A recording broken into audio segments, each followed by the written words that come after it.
नमस्कार, आप देख रहे हैं इंडिया न्यूज मध्य प्रदेश छत्तीसगढ़। मैं हूं आपके साथ सौरभ त्रिपाठी।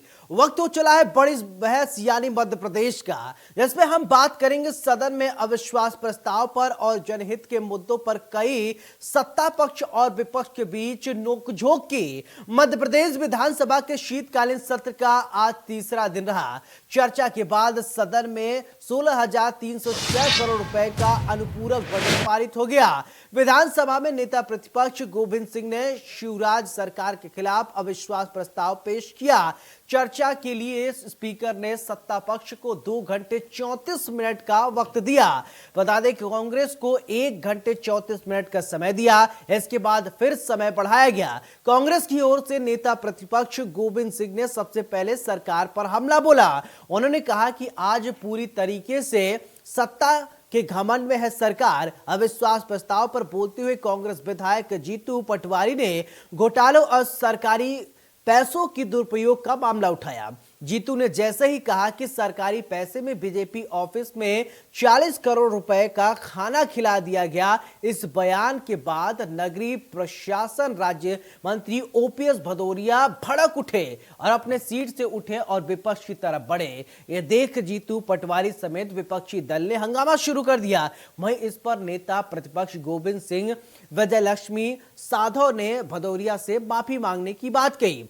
सदन में किसान कर्ज माफी समेत जनहित के मुद्दे छाए और सदन में सत्ता पक्ष और विपक्ष के बीच हुई नोकझोंक पर बयानबाजी तेज हो गई, जिसको लेकर प्रदेश में सियासत शुरू हो गई। और वहीं इस पूरे मामले पर कांग्रेस विधायक जीतू पटवारी और राज्य मंत्री ओपीएस भदौरिया ने क्या कुछ कहा, पहले आपको सुनवाते हैं, फिर चर्चा की शुरुआत। इस हिंसा और आतंक के खिलाफ है, इस अराजकता के खिलाफ है, इस तानाशाही प्रवृत्ति के खिलाफ है। गृह मंत्री हमारा, उसको एनसीआरबी के आंकड़े नहीं दिखते हैं, फिल्मों के ट्रेलर दिखते हैं। फिल्मों के ट्रेलर में कपड़े, एक्टर्स के कपड़े दिखते हैं, पर ये बलात्कार बेटियों के साथ होता है वो नहीं दिखता है। ये जब बात मैंने कही तो ओपीएस भदौरिया उसी सरकार का मंत्री है, पूरा मंत्रिमंडल बैठा था, उसने मुझ पर हमला करने की कोशिश की, दूर था, कर नहीं पाया। खेद के साथ मुझे ये बात कहना पड़ रही है कि जब अविश्वास प्रस्ताव पर हमारे सम्मानित विधायक जीतू पटवारी जी बोल रहे थे, सारी बातें उनकी गैर तथ्यात्मक और अप्रमाणित हैं। मेरा आग्रह ये है कि जब हम इस अविश्वास प्रस्ताव पर सदन पे बात कर रहे हैं तो जो भी बातें हमारे माननीय विपक्ष के विधायकों द्वारा रखी जाए वो कम से कम तथ्यात्मक हों, प्रामाणिक हों, जिससे सदन का वक्त जाया ना हो और जो वस्तुस्थिति है और जो सच्चाई है वो जनता के सामने आए। लेकिन दुर्भाग्य की बात यह है कि विपक्ष के पास ऐसा कोई ठोस मुद्दा है ही नहीं।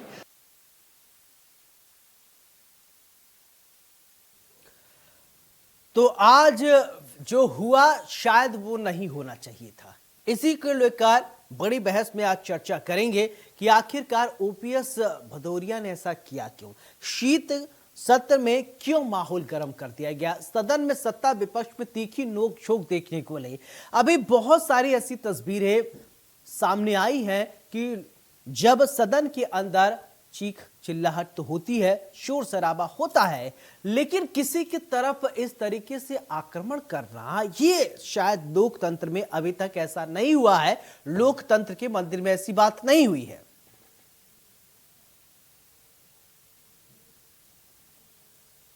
तो जीतू के बयान पर भड़के मंत्री भदौरिया, अविश्वास प्रस्ताव पर सदन में घमासान।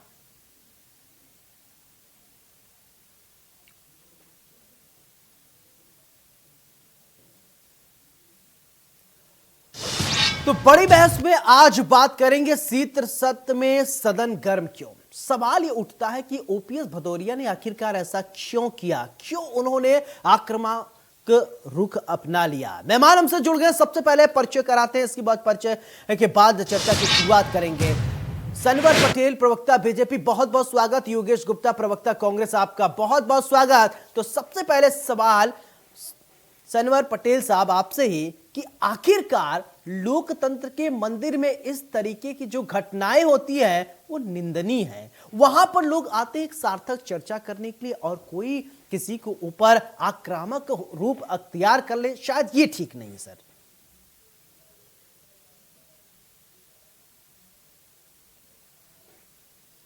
लोगों के जनहित की बातें होती है, प्रदेश के हित की बातें होती है, कैसे हम प्रदेश की जनता को समृद्धशाली बनाएं, उस बात की चिंता करने का काम होता है, कानून बनाने का काम होता है। लेकिन किस प्रकार से घटनाओं को अंजाम दिया जा रहा है, जानबूझकर हंगामा किया जा रहा है, षड्यंत्र पूर्वक इस प्रकार का माहौल बनाया जा रहा है, क्योंकि कांग्रेस के पास प्रश्न कुछ है नहीं, कांग्रेस के पास करने को कुछ है नहीं। कांग्रेस आजकल कैबिन में बैठकर अपनी राजनीति करती है। कांग्रेस के जो हाल है वो देश भर में आपको और हमको देखने को मिल रहे हैं। ऐसी स्थिति में कांग्रेस किसी भी प्रकार से वाद विवाद करके चर्चाओं में बने रहना चाहती है। सदन ठीक है, आगे आपका योगेश जी जवाब देंगे। देखिए, बड़ा ही दुर्भाग्यपूर्ण है सदन में इस प्रकार का जो आज दृश्य देखने को मिला। वो इस बात का प्रमाण है कि भारतीय जनता पार्टी चाहे केंद्र में हो चाहे प्रदेश में हो, लोकतांत्रिक मूल्यों का हनन कर रही है लगातार, निरंतर। खास तौर पे जब से माननीय प्रधानमंत्री मोदी जी केंद्र की सत्ता में काबिज हुए हैं, उसके बाद से निरंतर लोकतांत्रिक मूल्यों का हनन किया जा रहा है। इस प्रकार मध्य प्रदेश के इतिहास में ये पहली घटना है। जैसा कि भदौरिया जी कह रहे हैं कि बिना तथ्यों के बात कर रहे हैं, मैं आपके चैनल के माध्यम से दर्शकों तक ये बात पहुंचाना चाहूंगा कि जो जीतू पटवारी जी हैं, युवा विधायक हैं, लेकिन हमेशा सदन में मुखरता से अपनी बात बतौर प्रमाण के रखते आए। कई बार उन्होंने इस प्रमाण संबंधित कागज भी लहराए और आज भी वही वाक्य था।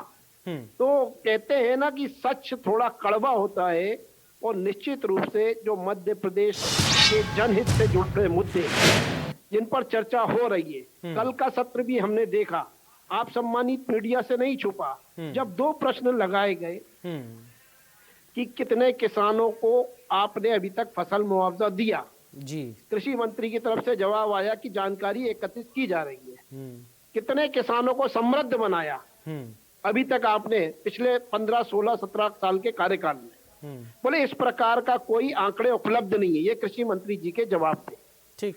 वहीं स्कूल शिक्षा मंत्री इंदर परमार जी से जब पूछा गया मध्याह्न भोजन में कितने करोड़ रुपए की राशि खर्च हुई और कितने हमारे छात्र छात्राएं कुपोषण से बाहर आए, तो उनके पास कोई जानकारी नहीं थी। बोले एकत्रित की जा रही है। तो ये आचरण है सदन में भारतीय जनता पार्टी के मंत्रियों का। समझ नहीं पा रहा हूं किस प्रकार की इन्होंने अभी 4 दिन पहले वो जो मंत्रियों की क्लास ली थी कैपेसिटी बिल्डिंग की, वो कितनी असरकारक हुई ये तो पता नहीं, लेकिन शायद कैपेसिटी बिल्डिंग के माध्यम से विधायकों को आक्रामकता सिखाई गई हो जी, ये संभवतः नजर आज स्पष्ट रूप से नजर आ रहा है। और मैं कहना चाहूंगा कि नेता प्रतिपक्ष माननीय गोविंद सिंह जी ने भी अपनी बात रखी। जनपद सदस्य, पंचायत, जिला पंचायत के अधिकारियों का जो उसमें कटौती की गई है वो पंचायती राज के विपरीत है। आप फसल मुआवजे के बारे में कोई जवाब नहीं दे रहे हो। किसान कर्ज माफी की जो योजना थी वो आपने ठंडे बस्ते में डाल रखी है। कितने किसान हमारे अभी तक लाभान्वित हुए वो नहीं बता पा रहे हो। तो किसी प्रश्न का जवाब आ नहीं पा रहा है। ईओडब्ल्यू, कारम डैम और ई टेंडर के भ्रष्टाचारियों को इस सरकार ने कैसे बचाया, ये तिल मिलाने वाले वो सवाल थे सौरभ जी, जिसके कारण भारतीय जनता पार्टी के विधायक आज आक्रामक हुए। लेकिन मैं फिर भी धन्यवाद देना चाहूंगा सनवर पटेल। ठीक है सर, आपकी बात आ गई। सनवर पटेल जी जवाब दी जी, 30 सेकंड। विधानसभा अध्यक्ष का धन्यवाद इस बात से देना चाहूंगा कि पुराने सत्रों की बजाय इस सत्र में थोड़ी बहुत जनता से जुड़े मुद्दों पर चर्चा अवश्य हुई है और ये बहुत जरूरी था।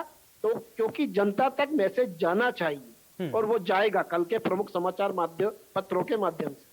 ठीक है सनवर जी, बताइए। तमाम सारे आरोप भी लगाए और फिर एक बात अच्छी ये भी कह दिया इन्होंने कि सार्थक चर्चा थोड़ी बहुत हुई जो उम्मीद की जा रही थी। देखिए सौरभ जी, योगेश जी काफी विद्वान साथी है हमारे और काफी वरिष्ठ हैं। उनके साथ जब बैठते हैं तो काफी स्वस्थ बातचीत होती है और मैं उनका धन्यवाद ज्ञापित करता हूं कि उन्होंने कम से कम इस बात को माना। उनके साथी प्रवक्ता कोई और होते कांग्रेस के तो इस बात को नहीं मानते, तो मैं उनका धन्यवाद भी ज्ञापित करूंगा। लेकिन मैं आपको बताना चाहता हूं कि जिस प्रकार से आज बातें हुई, देखिए जब हम समाज क्षेत्र में काम करते हैं और समाज क्षेत्र में काम करते हुए राजनीतिक दल के कार्यकर्ता के नाते काम करते हैं, तो उस कार्यकर्ता के नाते एक दूसरे पर आरोप प्रत्यारोप लगाना सामान्य बात होती है। लेकिन किस प्रकार के आरोप लगाए जा रहे हैं, क्या उनमें कोई तथ्य है, किस स्तर के आरोप लगाए जा रहे हैं? आज जिस प्रकार से जीतू जी ने वहां अपना आरोप लगाया, मुझे लगता है इतना घटिया और इतना शर्मनाक आरोप है। जो पार्टी, जो भारतीय जनता पार्टी, जब हम देखते हैं कि समाज में जब हम जाते हैं और कहीं ना कहीं ये बात उठने लगी कि नेताओं को लोग एक अलग दृष्टि से देखने लगे, ऐसे में भारतीय जनता पार्टी के विचारक हमारे पितृपुरुष कुशाभाऊ ठाकरे जी ने एक काम राजनीतिक सुचिता के लिए अपने हाथ में लिया। उन्होंने कहा कि राजनीति बदनामी के लिए नहीं है, राजनीतिक क्षेत्र इसलिए नहीं है कि लोग उस पर उंगली उठाए ये नेता का पुत्र है। तो उन्होंने राजनीति में भी हम अपना संगठन अपने पैसों से चलाएंगे। उन्होंने एक नई व्यवस्था, एक नया विचार दिया देश की राजनीति को। उन्होंने कहा आजीवन सहयोग निधि, आज भी हम लोग आजीवन सहयोग निधि के रूप में एक निर्धारित पैसा इकट्ठा करते हैं, उस पैसे से अपने संगठन के कार्य को करते हैं। और आपने कह दिया कि करोड़ों रुपया संगठन के कार्यालय पर खर्च कर दिया गया, खाने पर। अरे शर्म आना चाहिए आपको। ये एक दिशा देने का काम करने वाली पार्टी है। ये ऐसी पार्टी है जो खुद का खर्च भी खुद के कार्यकर्ताओं से वहन करती है, और आपने सीधे सरकार का बोल दिया। तो इस प्रकार की शर्मनाक बात बोलने के पहले इनको 10 बार सोचना चाहिए। सनवर जी ठीक है, इस तरीके की सनवर जी इस तरीके की बात अगर वो बोल दिए तो आप उसको फैक्ट रखिए ना, फैक्ट दिखाइए। लेकिन इस तरीके से आप किसी की तरफ आप बढ़ जाते हैं, लड़ाई करने पुतारो। लोकतंत्र में शायद आखिरकार वो सदन में ऐसा नहीं होना चाहिए, सदन को वो अखाड़ा बना दिया जा रहा है। सौरभ जी, अखाड़ा कभी नहीं बनना चाहिए सदन पर। मैं ये कहना चाहता हूं कि आरोप लगाने वाले को तथ्य रखना चाहिए।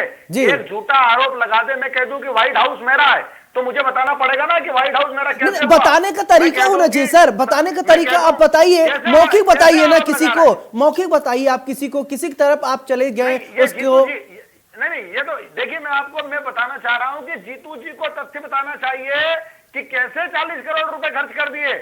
ये झूठे आरोप। ठीक है, तथ्यों सर, तथ्यों की बातें होती है, सदन में हंगामा होता है, पेपर फाड़ दिए जाते, तमाम चीजें बातें सामने आती है। लेकिन ये मुझे लगता है ये पहली बार आप भी सुन रहे होंगे, और मैं भी ऐसा देखा किसी के ऊपर आप आक्रमण कर दें, जैसा कि वो जीतू जी आरोप लगा रहे, उनके ऊपर आक्रमण करने की कोशिश की गई। ये शायद निंदनीय है, आपको भी इसको मानना चाहिए। ये लगातार झूठ बोलने का काम करते हैं, झूठ बोलकर विवाद के माध्यम से चर्चाओं में रहने का काम करते हैं। मुझे आपके चैनल के माध्यम से ये बात इस प्रकार की संज्ञान में आई है, मुझे लगता है कि इस बात में बिल्कुल भी सत्यता नहीं होगी। ठीक है, योगेश जी कुछ कहना चाह रहे हैं, बताइए सर। देखिए सौरभ जी, एक बहुत अच्छी बात आपने कही कि एक जनप्रतिनिधि के नाते आपने सदन के अंदर इस प्रकार का दुर्व्यवहार नहीं होना चाहिए, ये बात कही। मैं कहूंगा जनप्रतिनिधि पूरे समाज का एक आईना होता है। बिल्कुल। और ना सदन के अंदर ना सदन के बाहर इस प्रकार का व्यवहार उचित है। ये सरासर निंदनीय है और कठोरतम कार्रवाई इस पर करनी चाहिए विधानसभा अध्यक्ष को। उनको अनुशासनात्मक नोटिस दिया जाना चाहिए। और मेरे मित्र सनवर पटेल जी कह रहे हैं कि जीतू भाई ने झूठ बोला।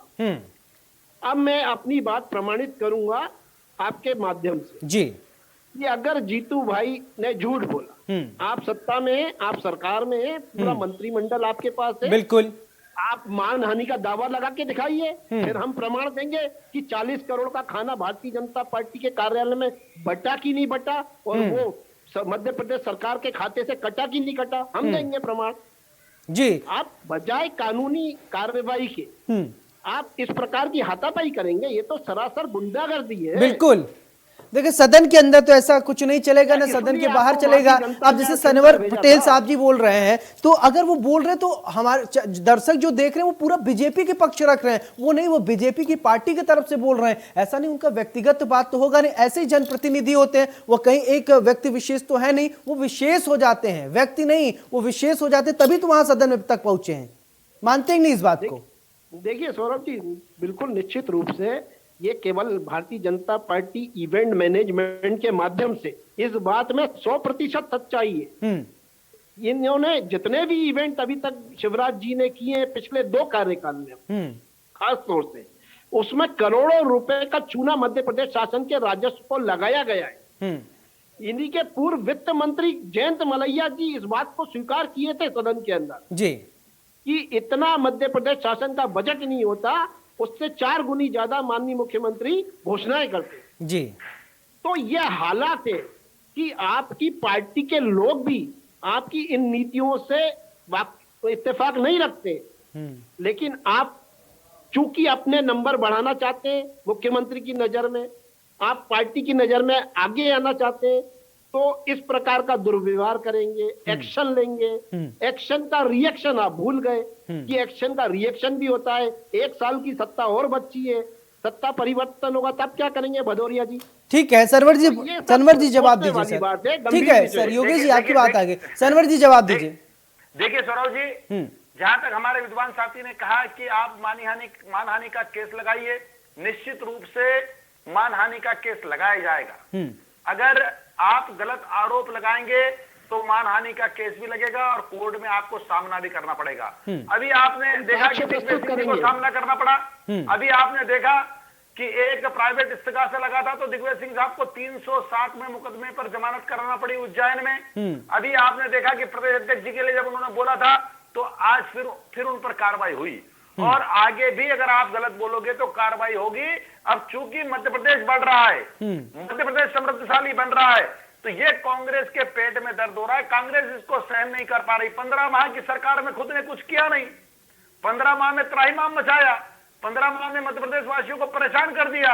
आज जब भारतीय जनता पार्टी के नेतृत्व की सरकार, संवेदनशील मुख्यमंत्री जी के नेतृत्व में सरकार आगे बढ़ रही है, काम कर रही है, किस प्रकार से कृषि क्षेत्र को बढ़ावा दिया गया। अभी हमारे विद्वान साथी ने कहा कि किसानों के लिए क्या किया आपने। अरे मध्य प्रदेश में 6.5 लाख हेक्टेयर कृषि भूमि सिंचित थी, आज 45 लाख हेक्टेयर कृषि भूमि में सिंचाई का कार्य होता है। आज 5 लाख हेक्टेयर से ऊपर में तीसरी खेती होती है।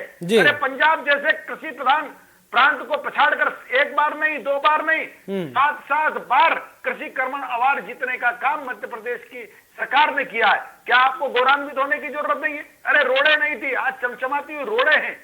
जिस जिले में जाएंगे आपको अच्छी रोडे मिलेगी। बिजली नहीं, सनवर जी जो आप कह रहे हैं ठीक है, वो सब मान लिया कि आपने विकास किया। सर सनवर जी आपने जो कहा वो मान लिया, सब आप विकास काम कर रहे हैं, लेकिन जिस तरीके के जो आरोप लगे वो बात निंदा उस बात की हो रही है, ये कोई डिनाई नहीं कर। आपने जो किया वो किया, वो सब जानते हैं, लेकिन जो आज हुआ वो ठीक नहीं हुआ। लेकिन योगेश जी कुछ कहना चाह रहे हैं, सर बोलिए। देखिए सौरभ जी, ये किस प्रकार का समृद्धशाली मध्य प्रदेश बना रहे हैं, जिसमें ना युवाओं को रोजगार दे पा रहे हैं, ना किसानों को उनका फसल मुआवजा दे पा रहे हैं, ना ही उनकी कर्ज माफी की योजना को आगे बढ़ा पा रहे हैं, ना ही हमारे नौनिहालों को कुपोषण से निकाल पा रहे हैं, ना ही महिलाओं को अत्याचार से मुक्त करा पा रहे हैं। एनसीआरबी के जो आंकड़े हैं, महिला अत्याचार, आदिवासी अत्याचार में मध्य प्रदेश यथावत नंबर 1 बना हुआ है। किस प्रकार का ये मध्य प्रदेश समृद्धशाली बन गया? क्या बातों से बन गया? आपने आज 30 से 35 सड़कों का अनुपूरक बजट में प्रावधान किया, 16,000 करोड़ का आपने बजट पास किया। कुछ दिन पहले, मुश्किल से 15 दिन पुरानी बात होगी, केंद्रीय सड़क परिवहन मंत्री नितिन गडकरी जी स्वयं जबलपुर में शिवराज जी की उपस्थिति में एक बहुत बुरी तरह से लताड़ लगाकर गए थे और प्रदेशवासियों से खराब सड़कों के लिए हाथ जोड़कर करबद्ध होकर माफी मांगकर गए थे। ऐसे तो ये सनवर पटेल जी का रटा कभी आपके भारतीय जनता पार्टी के नेताओं में देखिए आप बीच में डिबेट खराब ना करें प्लीज, आपका समय आएगा, आप बोलिए। सनवर जी आपको मौका दूंगा। ठीक है योगेश जी आप अपनी बात रखिए, फिर उनसे जवाब लूंगा। सर आपके पास आऊंगा। ठीक है। हाँ देखिए, एक तो भारतीय जनता पार्टी के जितने भी प्रवक्ता हैं, इनके आंकड़ों में हेरफेर होता है। कोई बोलता है 37 लाख हेक्टर, कोई बोलता है 47 लाख हेक्टर, कोई 27 लाख हेक्टर। अरे तब 25,000 करोड़ का बजट हुआ करता था दिग्विजय सिंह जी के शासन में। आज 3,20,000 करोड़ का बजट है, जिसमें आपने 3,28,000 करोड़ का कर्जा चढ़ा दिया। 50,000 करोड़ रुपए सालाना हम ब्याज दे रहे। आज सदन में वित्त मंत्री ने स्वीकार किया। तो थोड़े से आंकड़े लेके तो बैठो आप, झूठ तो आप बोल रहे हो लगातार चैनल पर बैठ के, हम तो प्रमाण के साथ बात कर रहे हैं। बिल्कुल, चलिए जवाब दीजिए सनवर जी, जवाब दीजिए। देखिए जिस प्रकार से हमारे विद्वान साथी योगेश जी ने कहा कि नितिन गडकरी जी ने ऐसा कहा, निश्चित रूप से जो करता है उससे अगर कहीं कमी रहती है या प्रशासनिक अधिकारियों ने कहीं कमी रखी तो उनका बड़ा हृदय वो हमारे नेता है, झूठ नहीं बोलते हैं। उन्होंने स्वीकार किया और उस चीज को सुधारने का काम किया। ये भारतीय जनता पार्टी की विशेषता है। और रही बात, आपने कहा कि आंकड़े, आपके पास तो गिनाने को कुछ है नहीं, तो आप आंकड़े क्या बताएंगे? मैं बोल रहा हूं, आज 45,000 से ऊपर हेक्टेयर कृषि भूमि में सिंचाई होती है, और उसी कारण से तो पंजाब जैसे राज्य को हम पछाड़ पा रहे हैं। कैसे पछाड़ रहे हैं? अगर कृषि भूमि का रकबा नहीं बढ़ता तो आज हम देश में ठीक है, कैसे होते? ठीक है सनवर जी, योगेश जी, आप दोनों लोग बहुत वरिष्ठ हैं और राजनीति के जानकार हैं। मेरा एक सवाल, सीधा सा सवाल, ये एक एक करके आप लोगों से राय जानूंगा। सर, सदन की कार्रवाई जब शुरू होती है, शीतकालीन सत्र हो चाहे जो भी सत्र की शुरुआत हो, विपक्ष हो चाहे सत्ता पक्ष हो, सर इतना ज्यादा हो हल्ला, इतना ज्यादा शोर शराबा, इतना हंगामा हो जाता है, या तो स्थगित करना पड़ जाता है या तो बातें बन नहीं पाती। आखिरकार ऐसा क्यों होता है? क्यों वहां पर बैठकर आप लोग सार्थक चर्चा नहीं करते? वहां से चीजें क्योंकि वहीं से इंप्लीमेंट होंगी, सड़क पर तो होंगी नहीं। जब आप लोगों को मौका दिया जाता है, चाहे वो सत्ता पक्ष हो चाहे वो विपक्ष हो, वहां पर क्यों हेल्दी डिस्कशन नहीं हो पाता? क्यों मीडिया में भी आकर फिर इसके बाद इस मामले को लेकर डिबेट करना पड़ जाता है? अगर वहीं सोल्यूशन निकल जाए तो क्या हो जाए? जनता भी खुश, आप भी खुश। योगेश जी, एक एक करके आप लोगों को बताइएगा। देखिए सौरभ जी, आपने बहुत अच्छा प्रश्न पूछा है, और मैं जहां तक सोचता हूं और कुछ पुराने समय का अवलोकन अगर करते हैं, आप भी अगर उस पर दृष्टिकोण डालेंगे, तो पहले से तात्पर्य मेरा बोरा जी, अर्जुन सिंह जी, दिग्विजय सिंह जी, बाबूलाल गौर जी, उमाश्री भारती तक, इवन शिवराज जी के भी पहले कार्यकाल विधायक विधानसभा में जो लाइब्रेरी होती है उसमें जाया करते थे, और नियमावली की जो पुस्तक होती है उसको पढ़ा भी करते थे, और प्रश्न काल में जो प्रश्न लगाए जाते थे उन पर गंभीरता से चिंतन करके संबंधित विभाग को आदेशित करते थे कि इनकी जानकारी एकत्रित होना चाहिए। और मतलब वो प्रतिबद्ध थे कि हमको सदन लंबा चला करता जी। 15 ठीक है सर, आगे आपकी, ठीक है सर, ठीक है, मेरे पास थोड़ा समय कम है। ठीक है सनवर जी, ठीक है सर, आपकी बात आ गई, मैं समझ गया आपकी बात। सनवर जी, आप बता दीजिए क्या है वजह? सर सौरभ जी, पूरी प्रतिबद्धता के साथ भारतीय जनता पार्टी की सरकार सदन को चलाना चाहती है और चलाने का प्रयास करती है, लेकिन कांग्रेस के पास स्वस्थ बातचीत के लिए कोई मुद्दे नहीं होते हैं। कांग्रेस वाद विवाद करके, विवाद पैदा करके चर्चाओं में बना रहना चाहती है और हंगामा करके और सदन को हमेशा रोकने का काम करती है। बिल्कुल हंगामा होता रहता है। सनवर पटेल जी, प्रवक्ता बीजेपी, आपका बहुत बहुत शुक्रिया। योगेश गुप्ता, प्रवक्ता कांग्रेस, आप दोनों का बहुत बहुत शुक्रिया हमारे साथ जुड़ने के लिए। लेकिन एक सवाल जो जेहन में खटकता रहता है, वो आप भी देखते होंगे, दर्शक भी समझते हैं और जनता ज्यादा कुछ समझती है। जब सदन में नेताओं को बात करना चाहिए, एक हेल्दी डिस्कशन की जब जरूरत होती है, वह इतना हो हल्ला, इतना शोर शराबा शुरू हो जाता है कि असल की जो बातें हैं वो दब जाती हैं, असल के मुद्दे छिप जाते हैं। जब विपक्ष को वहां पर कोई सरकार से सवाल पूछना चाहिए, विपक्ष वॉकआउट कर जाता है। जब सत्ता पक्ष को वहां पर बहुत चीजें पूछी जा सकती हैं तो आप बाहर जा रहे हैं। जब आप सदन के अंदर नहीं पूछ पाएंगे तो ऐसा ठीक नहीं होगा। और आज का जो वाकया हुआ वो शायद ऐसा नहीं होना चाहिए। लोकतंत्र का मंदिर कहा जाता है, जहां जनता द्वारा चुने हुए प्रतिनिधि आते हैं और अपने अपने क्षेत्र का वो प्रतिनिधित्व करते हैं। अगर उस तरीके के प्रतिनिधि ऐसा करेंगे तो वो ठीक नहीं होगा। बड़ी बहस में मेरे साथ फिलहाल इतना ही। नमस्कार।